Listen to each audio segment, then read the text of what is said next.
la autoridad, con gran gloria y potestad. Tú viniste a levantar este reino sin final. Somos pueblo escogido, somos cuerpo del Señor. Somos la iglesia de Cristo y queremos serle fiel. Y cantamos alabanza al que con sangre nos compró. Proclamamos triunfando en la gracia. Amigos, nuestros invitados que en esta tarde pues le dan ese toque especial a esta campaña evangelística, ya que ustedes, amigos, que me están visitando, son la razón de hacer esta campaña. Todo lo que estamos haciendo, lo estamos haciendo primeramente para honrar y glorificar a nuestro Dios, pero también para compartir con ustedes un mensaje de vida, el mensaje de vida que el Señor nos ha mandado a transmitir.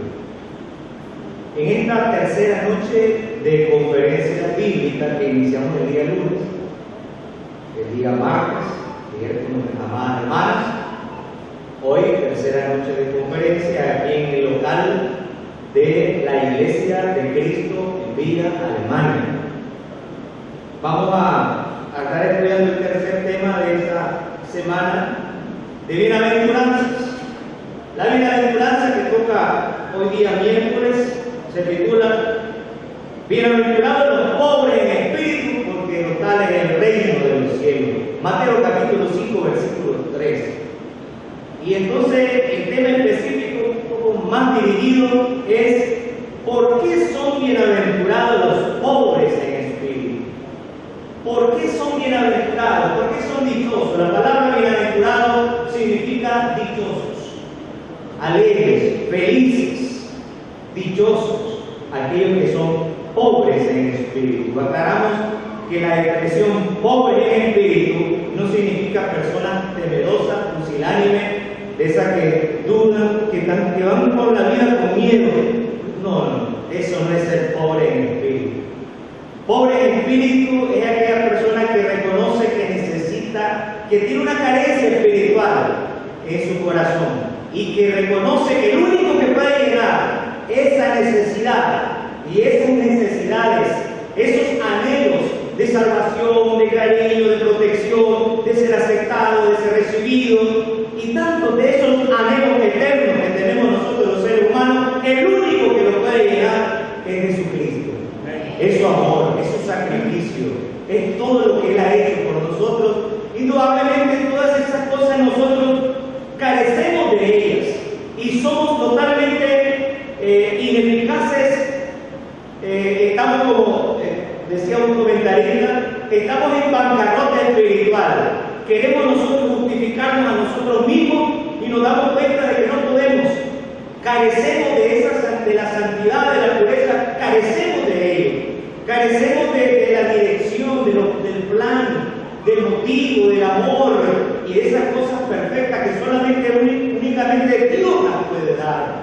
Y entonces el pobre espíritu sabe de que él no tiene esas cosas y necesita de Dios, está carente, necesitado de esas cosas, de esos dones, de esos talentos, de esas promesas, de esas bendiciones que solamente Dios las puede proveer.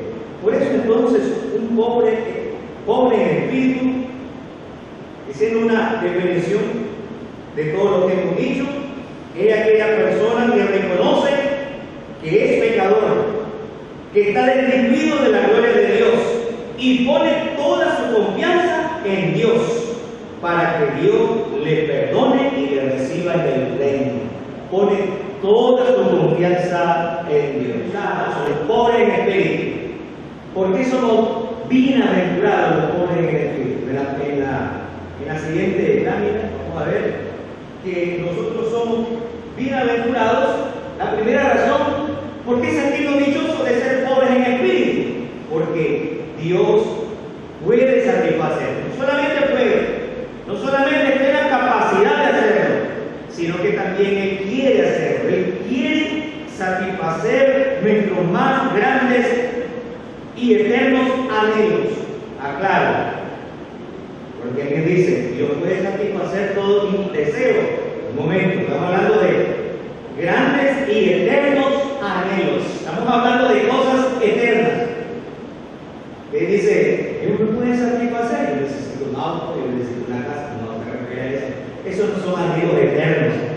cosas quedan pegadas en la pared de una casa, esas cosas no las podemos echar en el ataúd, el auto, la casa, todo eso son anhelos temporales y pasajeros, eso no puede ser eterno. Pero Dios sí puede satisfacer nuestros mayores anhelos eternos, deseos eternos, el deseo de ser perdonados. Y diciendo de otra manera, el deseo, el anhelo de todo ser humano de ser aceptado, de ser recibido. Y en este caso, Dios puede satisfacer ese deseo de ser aceptado y de ser recibido, porque el que es perdonado es recibido. Porque al que el Señor perdona, lo recibe y nos recibe y nos acepta, porque hemos sido perdonados, salvados, justificados, declarados inocentes. Ahora el apóstol Pablo dice en Romanos 8:1: ninguna condenación hay para los que están en Cristo, los que viven conforme al Espíritu. Ninguna condenación hay para ellos. Y dice, y si alguno viene pecado, abogado tenemos para con el Padre. Eso es para los miembros, pero para aquellos que quieren recibir esa bienaventuranza, el Señor dice: y Él es la propiciación por todos los pecados, por todos nuestros pecados. Y Él es la propiciación, dice Primera de Juan. Por eso Él murió por todos los hombres y derramó su sangre para que nosotros seamos perdonados después de perdonarnos. Además, a nosotros amados, el deseo de ser amado. ¿A quién no le gusta eso? Sentirse amado, sentirse querido, estar en una familia donde te sentís amado, estar en un trabajo donde te sentís amado, estar en una iglesia donde te sentís que eres amado. Y el Señor precisamente nos provee de eso. Pero ese deseo eterno, ese anhelo eterno, porque Él nos ama con pureza, con fidelidad, y es ese amor que es a pesar de que Él nos llama, a pesar de nuestras debilidades, a pesar de nuestra angustia, de nuestras tribulaciones, a pesar de la manera en que hayamos vivido una vida probablemente quizá tormentosa, no importa lo que hayamos vivido, el Señor nos quiere amar. Y con ese amor que dice el apóstol Pablo, en Romanos 5:7-8, más Dios muestra su amor para con nosotros, en que siendo aún pecadores, Cristo murió por nosotros. Además, el deseo de ser valorado, no solamente el de ser perdonado, de ser amado, sino también el de ser valorado. Dios nos valora, Dios te valora, porque estuvo dispuesto a dar lo que Él más quería. Estuvo dispuesto a pagar el precio más alto. ¿Por quién? Por mí, por usted y por humanidad. El Señor estuvo dispuesto. ¿Por qué estuvo dispuesto a pagar el precio más alto? La sangre de su Hijo, el sacrificio, el dolor y la vergüenza de su Hijo en la cruz del Calvario. ¿Por qué estuvo dispuesto a pagar tanto? Precisamente porque te valora y nos valora. Y sabe de que un alma que reconoce a Jesucristo como su Salvador es tan valiosa que vale la pena ese sacrificio por un alma, por un salvo. Y ya no digamos aquí cuántos, a ver, muchos, ¿verdad? Y otros que van a añadirse. El Señor nos valora, estuvo dispuesto a dar, y no solamente lo dio, sino que sigue estando dispuesto a darnos lo mejor, a darnos grandes y preciosas promesas. ¿Por qué? Porque nos valora, porque realmente nos perdona, nos ama, nos valora. Y el tercer anhelo, deseo que todos queremos, es el deseo de ser protegidos, el de ser guardados. También el Señor puede suplir esa necesidad. El Señor dice: no te dejaré ni te desampararé. La segunda razón por qué nosotros debemos sentirnos dichosos de ser hombres en espíritu es porque recibimos el reino. Porque el Señor nos da el privilegio de ser añadido, de ser agregado a ese reino inconmovible, como dice el libro de los Hebreos. ¿Cómo no nos vamos a sentir dichosos? ¿Cómo no nos vamos a sentir bienaventurados? Porque el Señor no solamente satisface nuestros más grandes anhelos y deseos eternos, sino que también nos recibe en su reino que es inconmovible, como dice esa profecía poderosa y preciosa del libro de Daniel, hablando acerca de la iglesia, hablando acerca del reino, dice, y le fue dado dominio eterno y su reino no pasará. Una profecía de Daniel, capítulo 7, versículo 14, pero también recuerda la profecía de Daniel 2:44, el reino que no será jamás destruido. Estaba siendo anunciado. Cristo vino a esta tierra, también con el Bautista, dice el reino de los cielos se ha acercado. Jesucristo también anduvo predicando, el reino de los cielos se ha acercado. Y después del día de Pentecostés, usted notará un cambio drástico en el Nuevo Testamento. Ya no se habla de que el reino se ha acercado, ya no se habla de la iglesia que viene. En Mateo 16:18 el Señor Jesús le dice a Pedro, dice, yo también te digo que tú eres Pedro y sobre esta roca edificaré mi iglesia. Habla de la iglesia y más adelante le dice, aquí te doy la llave del reino. La iglesia y el reino se refieren a lo mismo. Es lo mismo. Te doy la llave del reino, que fue lo que Pedro utilizó el día de Pentecostés, la llave del evangelio para que la gente entrara a la iglesia. No, pero Mateo dice el reino, es lo mismo. El día de Pentecostés se habla de que la iglesia va a ser establecida, el reino va a ser establecido de un punto de vista en el futuro, pero después del día de Pentecostés, Hechos capítulo 2, se habla de la iglesia y del reino como ya existente. Y el apóstol Pablo dice en Colosenses 1:13 y 14 que el Señor nos ha trasladado al reino de su amado Hijo. Y luego también dice que el apóstol Pedro, primera de Pedro 2:9-10, dice que el Señor nos ha trasladado del reino de la tiniebla, del mundo donde antes estábamos, nos ha trasladado al reino de su amado Hijo, tiempo presente. Y Juan en el Apocalipsis, en la isla de Patmos, Apocalipsis 1:9, dice que él, juntamente con todos los otros cristianos que sufrían por la persecución del Imperio Romano, sufrían, dice, las tribulaciones y el reino, eran copartícipes, dice, y nosotros somos copartícipes de las tribulaciones y del reino. ¿Qué quiere decir esto? Que Juan se consideraba como miembro del reino, que era la iglesia. Pablo le decía a los colosenses que eran parte del reino. Juan, el apóstol Pedro le dice a los expatriados que eran parte del reino. Y nosotros estamos en el reino. Y eso nos debe sentir dichosos, contentos, porque los que están en el reino, porque los que están en la iglesia, es lo que el Señor viene a llevar al cielo. La iglesia no salva, de eso estamos convencidos. Pero Dios le ha placido poner a los salvos en la iglesia. Pero a Dios le ha placido, en su voluntad, en su providencia, en su deseo, de que los salvos estén en el reino, de que los salvos estén en la iglesia. Él los salva, Él los añade y los pone en el reino.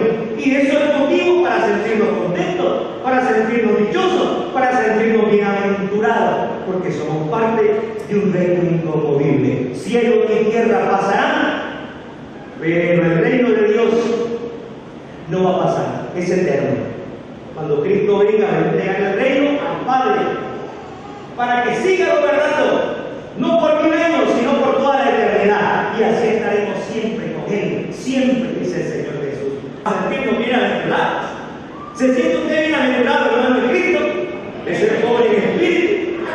Nos sentimos dichosos. La tercera razón por qué nos sentimos dichosos es porque los que están en el reino, porque los que están en la iglesia reciben todas las bendiciones espirituales.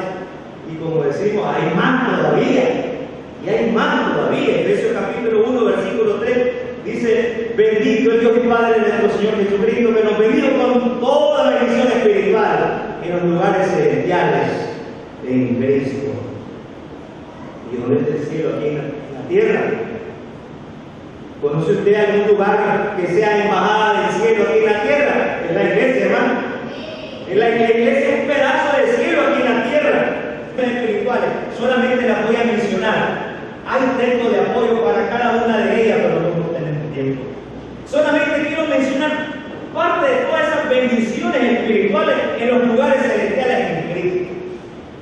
En cuanto a la iglesia, el libro de los Efesios da gloria a la iglesia. El libro de Colosenses, hablando un poquito ahí de exegesis, de hermenéutica, Colosenses presenta la gloria de Cristo como Dios, pero la carta de los Efesios Colosenses presenta a Cristo el glorioso,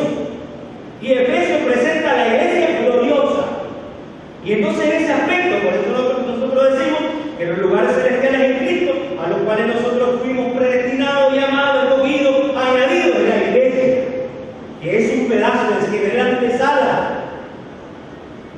Estamos a un paso de la patria celestial.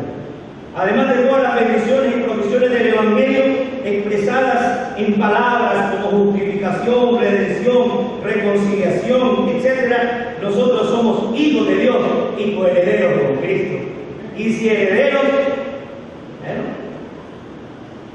y si coherederos, quiere decir en el mismo nivel con Jesucristo, con una ciudadanía celestial, que es la mejor de todas, con esperanza de la vida eterna, con grande y preciosa promesa, con el consuelo del Espíritu Santo, con el arma, con la armadura del Espíritu, y con el arma especial, el arma secreta que es la oración, con la intermediación de Jesucristo como nuestro abogado, con la consolación del Espíritu Santo como nuestro consolador, para la redundancia, etcétera, etcétera, etcétera. Todas las bendiciones espirituales que están a aquellos que están en el reino.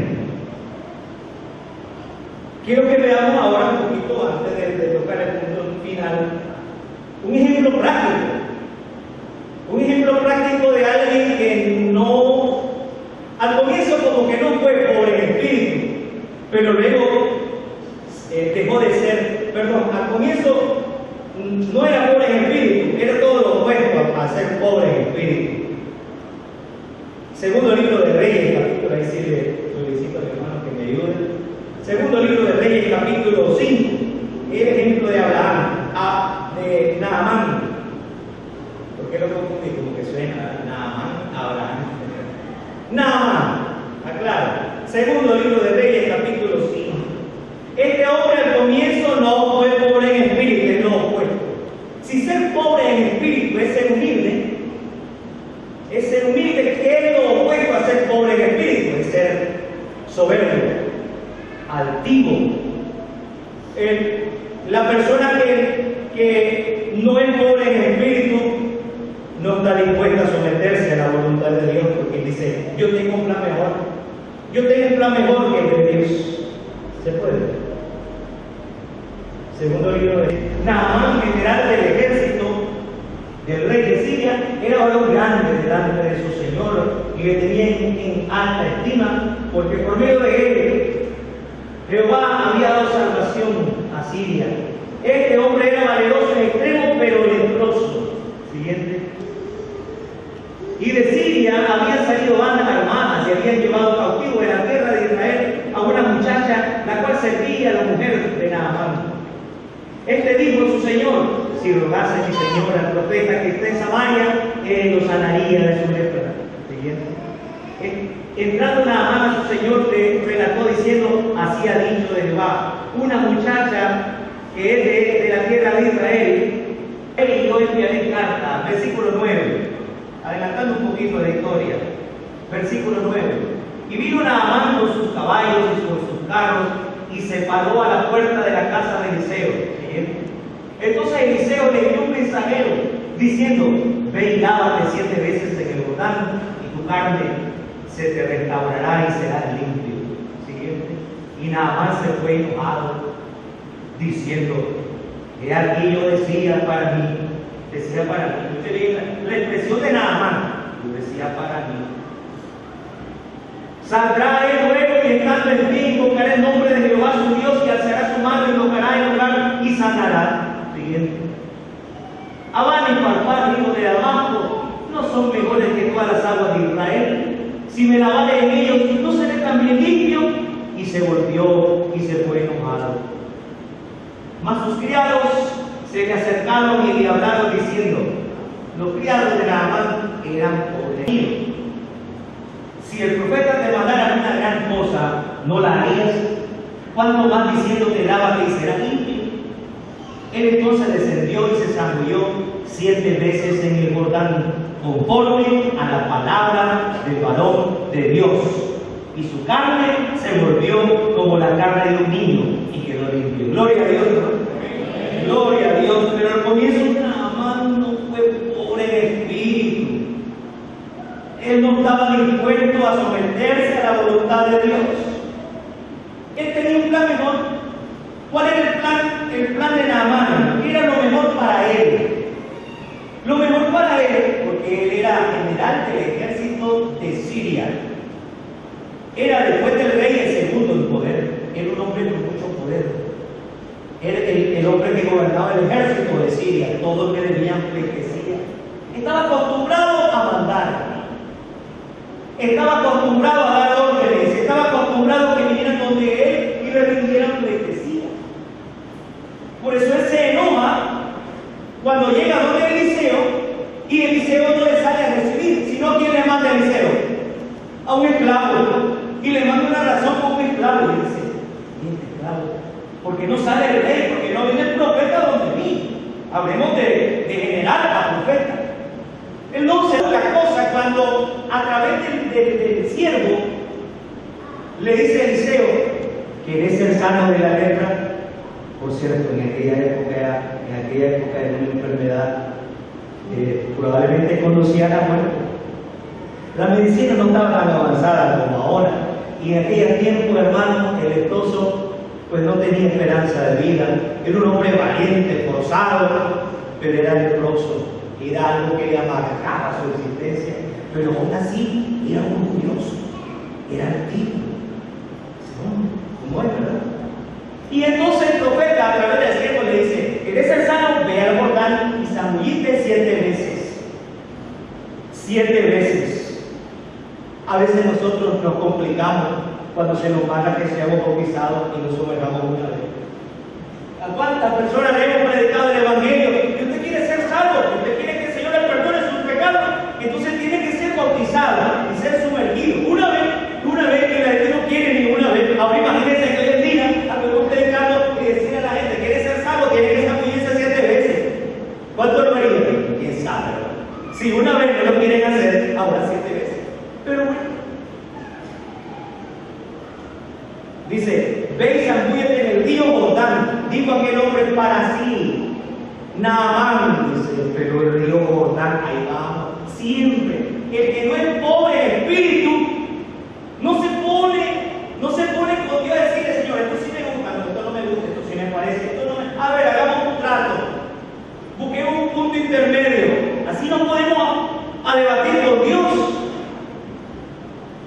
Eso no es ser pobre en espíritu. Pobre en espíritu, el que reconoce su incapacidad, dice: necesito de ti, necesito que me salve. Aquí está la medicina, pásame, la quiero tomar inmediatamente. No está aquí amarga, y cuántas pastillas, y todas me tengo que beber, y todas me las tengo que poner. ¿Quién, hermano, si quiere curarse, va a estar ahí debatiendo con el médico? Hay que reconocer nuestra necesidad, que también nosotros estamos enfermos. Tal vez no con la letra, pero con una enfermedad más terrible, que acabará con el cuerpo físico y acabará también con nuestra alma. Y entonces Naamán dice: pero si hay en mi tierra tantos ríos, Habana y Farfar, ríos de agua cristalina, y este hombre me está mandando. Mire cómo comienza a, ¿cómo es la palabra? A debatir, gloria a Dios, que usted le diga, a cuestionar los mandamientos de Dios. Cuestionando, dice: ese río Jordán es causa de agua sucia, agua oscura. Pues tenía algo de razón. Pero era el mandamiento de Dios. Y 7 veces. Y aquel hombre se fue enojado. Era por el espíritu. Era altivo y soberbio y se fue. Y entonces sus criados le dicen: amo, maestro, señor. A que no se imagina quiénes son los criados hoy en día, hermano. Sáquelo y luego le pregunto. Entonces los criados de Naamán le dicen: Señor, si el profeta te hubiera mandado a hacer algo difícil, no lo hubiera hecho. Imagínense cómo lo están convenciendo a él. No lo hubieras hecho si el profeta te hubiera mandado que enfrentaras a un ejército de 1000 soldados, vos solito. No lo hubieras hecho. Entonces, ¿cuánto más? ¿Qué te está mandando esa mujer? ¿Qué te cuesta Ese santo. Yo, ¿cuántas veces? 7 veces. Y a veces nosotros cuando oímos el mandamiento del Señor, comenzamos a cuestionarlo. No, pero es que yo ya fui bautizado en tal lugar. No, pues es que comenzamos a poner pretexto. Y dice la palabra del Señor que cuando salió del agua después de la séptima vez, ¿usted ha visto el video hay varios videos de Naamán? Cuando usted ve y sale limpio, a uno se le hace aquí una, ¿cómo le la expresión? Un nudo aquí, y se le hacen los ojitos aguaditos, ¿verdad? Cuando uno ve ese video, bueno, varios videos que ilustran ese acontecimiento que está todo podrido la piel, porque eso hacía la lepra, hermano. La gente moría podrida, hedionda, y se ve como que el hombre a la séptima vez que sale está limpio, como dice la Escritura, hermano. Como dice la Escritura, su piel era como la piel de un bebé, de un niño. Hermano, para recibir las bendiciones de Dios y para ser bienaventurado, para ser dichoso, hay que ser primero humilde. Y el que es humilde no se pone a buscar el pero a los mandamientos del Señor. El que es humilde sabe la importancia del mandamiento que dice: el que creyere y fuera bautizado será salvo. No discute, le dice: sí, Señor, yo quiero ser bautizado. Es como el etíope que dice: aquí hay agua. Y aquí en esta iglesia tenemos una pila. Sí, aquí tenemos una pila. Y usted dice: uy, ¿puedo yo ser bautizado esta noche? Sí puede. Ese un pobre en espíritu, humilde. Mira el mandamiento de Dios y dice: esta es mi oportunidad de ser limpio, esta es mi oportunidad de ser bendecido, esta es mi oportunidad de ser amado, esta es mi oportunidad de ser perdonado, esta es mi oportunidad de ser valorado, esta es mi oportunidad de ser perdonado, esta es mi oportunidad de ser protegido, esta es mi oportunidad de ser añadido al reino y como vive, esta es mi oportunidad de ser miembro de la iglesia del Señor. Esta es mi oportunidad de recibir innumerables bendiciones espirituales en esta tierra y en la otra vida, la vida eterna. Eso es sentirse bienaventurado. Pero para llegar a ser bienaventurado y recibir estas grandes bendiciones, hay que ser humilde. Hay que decirle: Señor, ven aquí. Yo estoy aquí, Señor. ¿Qué quieres que yo haga? Decime, ¿qué es lo que tú quieres que yo haga, que yo lo haga? Tú ordenas, el que por el Espíritu se somete y confía plenamente en la orden de Dios, aunque esa orden te pueda parecer inverosímil, te pueda parecer incomprensible, pero no cuestiona las órdenes del Señor, sino que le dice: yo lo voy a hacer, heme aquí, ¿qué quieres que yo haga? Como dijo Saulo de Tarso, ¿qué quieres que yo haga? Vamos a entonar una estrofa de un canto de invitación. Y mientras cantemos, estemos de pie para que desentumamos un poquito. Y mientras cantamos, medite usted en las bendiciones que Dios está dispuesto a dar en tu vida. Y de cuán dichoso y de cuán bienaventurado puede ser en esta noche.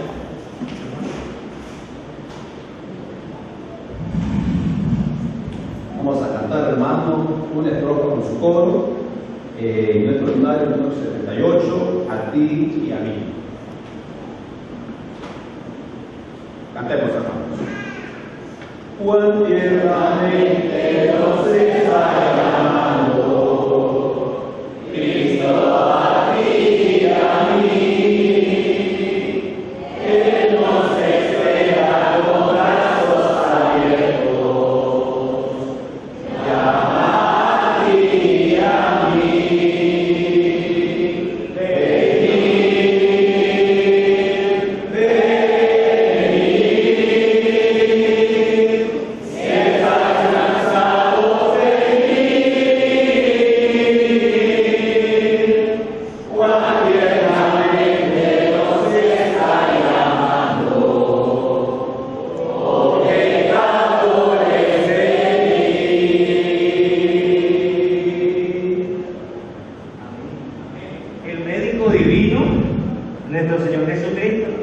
Él quiere perdonarnos, Él quiere sanarnos, Él quiere limpiarnos, Él quiere la vida. El médico divino quiere darnos vida aquí y en eternidad. Juan dice vida en abundancia. ¿Quién te da esa promesa? Solamente Jesucristo. Solamente Jesucristo, pero para ello yo tengo que ser humilde y reconocer que yo no me puedo proveer todas esas cosas. Soy incapaz de proveerme. El único que puede proveer todas esos anhelos y deseos que ya lo miramos, anhelos y deseos eternos que nuestra alma necesita, es ese doctor Jesucristo. Él nos llama y nos dice, número uno, que creamos en Él como el único y suficiente Salvador. Que estemos dispuestos a confesar esa fe, porque lo que creemos con el corazón se confiesa con la boca. Lo creemos, pero que digamos con nuestra boca, creo que Jesús es el Hijo de Dios. Que nos arrepintamos de todos nuestros pecados y llegamos a esa determinación firme, sólida hoy de decirle no al mundo y sí a Cristo. Y ser sumergidos en las aguas del bautismo. Casualmente, el ejemplo de Naamán es figura del bautismo, pero ya el Señor nos manda que sea 7 veces, que solamente se advierte una sola vez. Una sola vez, solo una sola vez, es que ya vamos mal ahí. Solo una vez y ahí es, no. Digamos como los siervos. Ahora, ¿quiénes son los siervos de Naamán? ¿Recuerdan los siervos de Naamán? ¿Saben quiénes son los siervos? Somos nosotros. Hoy nosotros, al igual como le decían a Naamán, hoy nosotros los siervos te decimos a ti, apreciable amigo, que aproveche esta oportunidad tan preciosa, tan valiosa que el Señor te da. Si el Señor te pidiera y estás en un problema muy grande, te pidiera hacer otra cosa difícil, no la harías por salvar a tu familia, por tener empleo, por curarte de alguna enfermedad de ahí, cáncer, lo que sea, estarías dispuesto. ¿Cuántas cosas estarías dispuesto a hacer? Ahora imagínense que el Señor nos provee la salvación de nuestra alma y la vida eterna con solo ser sumergidos en la agua del bautismo. Estamos cumpliendo con el papel del siervo para decirte que necesitas ser humilde, que necesitas ser pobre en espíritu para comenzar a recibir las innumerables y incontables bendiciones de Dios. Si alguno de nuestros amigos quiere hoy obedecer al Señor en el bautismo, puede quedarse de pie mientras la iglesia se sienta. Queremos ayudarle así. Por Dios.